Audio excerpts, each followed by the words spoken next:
Vous vivez certainement là un moment historique et c'était un des temps forts du Salon Agritechnica 2019 puisque plusieurs constructeurs, il y a la classe John Deere mais aussi CNH, tous ces constructeurs ont décidé de interfacer quelque part les data, c'est Data Connect. Avec au centre 365 FarmNet, ça permet en fait, si l'agriculteur le souhaite, de pouvoir faire transiter au-delà de chaque marque les informations pour pouvoir suivre par exemple une flotte de tracteurs en commun, même si bien sûr il y a des tracteurs de marques différentes au sein de cette flotte. Alors c'est vraiment un événement historique parce qu'on sent bien qu'il y a une valeur ajoutée au-delà des marques qui est recherchée et puis peut-être dans le futur il y aura d'autres informations, peut-être de traçabilité, peut-être d'informations vis-à-vis du consommateur qui pourra ainsi transiter.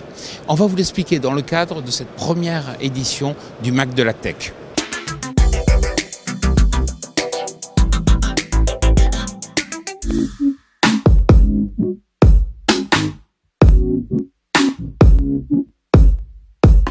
La norme Isobus a facilité le travail des agriculteurs via la promesse de connecter les équipements de même marque entre eux. Sur l'Agritechnica, on vous a déniché une nouvelle technologie qui propose en quelque sorte de l'Isobus mais pour les données. Il s'agit du Data Connect développé par 365 FarmNet, une entreprise qui propose aux agriculteurs de les soutenir dans tous les aspects du pilotage de leur exploitation. Pour vous expliquer le principe de cet Isobus de la data, nous sommes allés interroger les différents acteurs qui sont partie prenante de cette petite révolution. Data Connect est une nouvelle technologie. C'est une philosophie qui implique que l'on peut connecter le cloud de différents constructeurs de machines agricoles entre eux. Dans le monde agricole, on sait que l'on va tendre vers une connexion directe sans séparation entre les différents acteurs. Chez 365, nous disons que les agriculteurs veulent voir les données de toutes leurs machines et ils veulent pouvoir les visualiser à partir d'un seul support. Data Connect, c'est exactement cela. L'agriculteur peut se connecter sur le cloud du constructeur qu'il souhaite à partir de notre plateforme. L'idée est séduisante sur le papier, mais encore faut-il convaincre des constructeurs qui cultivent une concurrence acharnée. Pour certains d'entre eux depuis presque un siècle, Mark Van Pence, CEO de John Deere, explique pourquoi son groupe a choisi d'intégrer le Data Connect. C'était une initiative entre John Deere et Claas qui a commencé il y a 3 ans. Et c'est basé sur des visites avec des clients qui ont des fleets mixtes, des tracteurs, des moissonneuses qui viennent de toutes les autres compagnies, pas seulement John Deere, pas seulement Claas.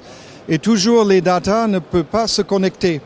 Et c'est pourquoi l'idée c'est de développer un standard, comme sur les Isobus machine à machine, d'avoir une connexion cloud à cloud. Et d'avoir un standard, et c'est l'idée de cette Data Connect. Et ça, c'est la raison pourquoi John Deere était le premier de pousser cette question. C'était une demande de notre clientèle mondiale. Et vous allez voir que la réflexion est quasi identique chez Claas. À la base, toujours, cette demande des agriculteurs d'obtenir davantage de transparence. Avec Data Connect, nous avons la première connexion cloud to cloud. Nos clients Claas, équipés de systèmes télématiques, pouvaient déjà visualiser leurs données sur le portail Claas Telematics. Mais cela n'était pas possible pour eux, dans le cas où ils possédaient des machines d'autres marques, de les visualiser depuis notre portail. Avec Data Connect, l'agriculteur va pouvoir visualiser ces machines Claas, mais aussi de John Deere ou encore les machines de CASI-H. Cela permet d'améliorer la transparence et c'est très facile à utiliser pour lui. Et ce qui est très important, c'est que l'agriculteur n'a rien à investir pour bénéficier de Data Connect. Mais si Claas et John Deere ont appuyé le projet, pourquoi le groupe CNH a décidé d'ensuite sauter le pas? Tout simplement parce que nous on part du principe que la data elle appartient au client. Et le client, il a cette data, c'est sa propriété et il doit être capable d'emmener la data où il pense que c'est le meilleur endroit. Donc nous, on a la possibilité de donner la data au client. Vraiment, on part du principe que c'est le client qui décide de la meilleure solution pour lui.